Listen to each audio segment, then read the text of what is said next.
19호 태풍 쏠릭이 한반도를 향해 북상하고 있습니다. 당초 예상보다 서쪽으로 치우쳐 이동할 것으로 보이는데 태풍은 모레 새벽 제주도를 지나 모레 밤에는 충남 서해안에 상륙할 것으로 예상되고 있습니다. 이후 수도권을 관통할 것으로 보여서 엄청난 피해가 우려되는 상황입니다. 최지 기자가 연결해서 자세한 태풍 상황 알아보도록 하겠습니다. 정혜윤 기자. 네, 과학재난팀입니다. 자, 그 태풍의 진로가 조금씩 더 서쪽으로 치우치는 것으로 보이는데요. 이게 맞는 거죠? 네, 그렇습니다. 기존에는 제주도를 지나 전남 서해안에 상륙한 뒤에 한반도를 관통할 걸로 예상됐습니다.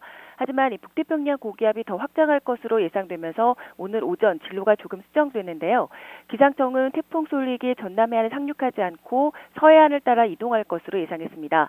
태풍은 모레 새벽 제주도 서쪽 해상을 지난 뒤에 서해안을 따라 이동하다가 모레 밤 충남 서해안에 상륙하겠습니다.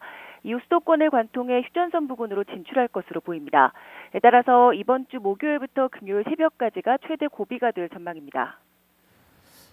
지금 경로대로라면 말씀하신 대로 수도권을 관통하게 됩니다. 이렇게 되면 서쪽 지방을 중심으로 큰 피해가 우려될 수밖에 없는 상황인데요. 지역별로 태풍의 근접 시간 언제쯤입니까? 네, 태풍이 해상에서 머무는 시간이 더 길어지기 때문에 강한 세력을 더 오래 유지할 가능성이 더 커졌습니다.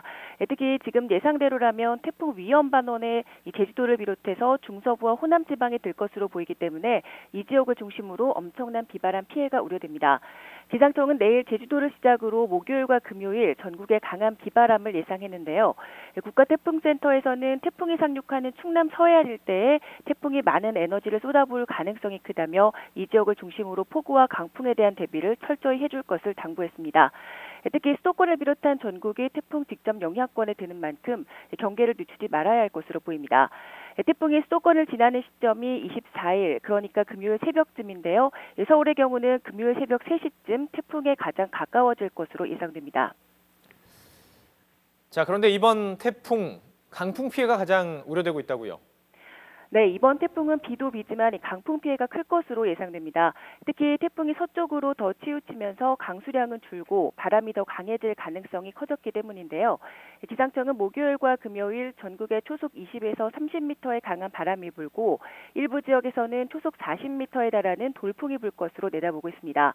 초속 40m 정도면 달리는 차가 뒤집히거나 사람이 날아갈 수도 있는 위력을 지닌 매우 강한 바람입니다. 특히 고층 아파트에서는 유리창이 깨지거나 심한 강풍 피해가 발생할 수 있어 더 주의가 필요합니다. 해상에도 최고 8m 안팎의 집채만한 파도가 몰아칠 것으로 보이기 때문에 철저한 대비가 필요합니다. 또 강풍과 함께 폭우 대비도 필요한데요.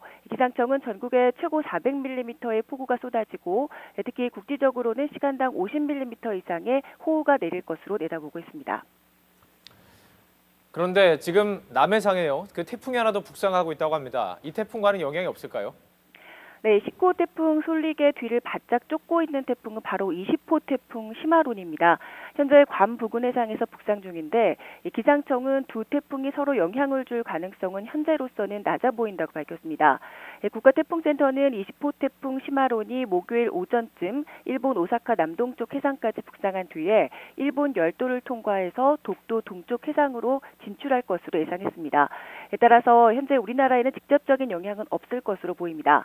다만 국가태풍센터는 20호 태풍 시마론이 북상하면서 19호 태풍 쏠릭의 진로에 영향을 줄 가능성도 배제할 수 없는 만큼 지속적으로 태풍 진로를 예의주시하고 있다고 밝혔습니다. 지금까지 과학재난팀에서 전해드렸습니다.